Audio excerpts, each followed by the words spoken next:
আসসালামু আলাইকুম। নতুন আরেকটা ভিডিও নিয়ে আসলাম ওয়েলকম E4.2 তে।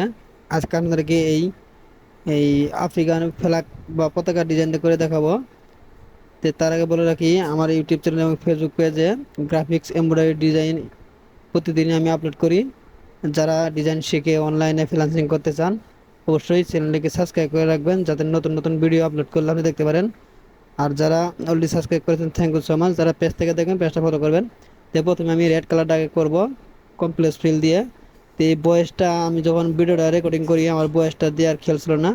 তো বয়েসটা আমি পরবর্তী দিছি।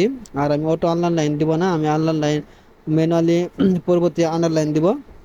তো আমি ধৈর্য সহকারে ভিডিওটা দেখেন, আমি কখন কোন অপশনটা এবং কোন কিভাবে করি। যেহেতু বয়েসটা আমার প্রথমে দেওয়া হয়েছিল না, তা আমি যেভাবে করি ডিজাইনটা, এইভাবে আপনারা দেখেন কখন কোন অপশনটা আমি ব্যবহার করি। তো যেহেতু এটা আমি তাতামি স্টিচ দিব, আমি তাতামিটা সিলেক্ট করলাম।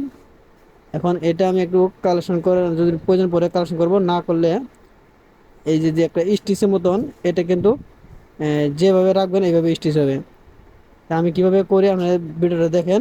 এখন ব্লু কালারটা আমি ওটা গ্রিন কালার দিয়ে করছি, ওটা কপি করে এটা আমি রিফ্লেকশন করে ঘুরাই দিব, যাতে আমার ওটা আর করা না লাগে।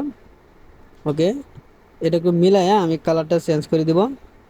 তা আমি কখন কিভাবে ব্যবহার করি আপনারা দেখেন। যেহেতু ভিডিওটা রেকর্ডিং করার সময় আমার ভয়েসটা বা মাইক্রোফোনটা কানেক্ট ছিল না, তাই আশা করি অনেক কিছু শিখতে পারবেন।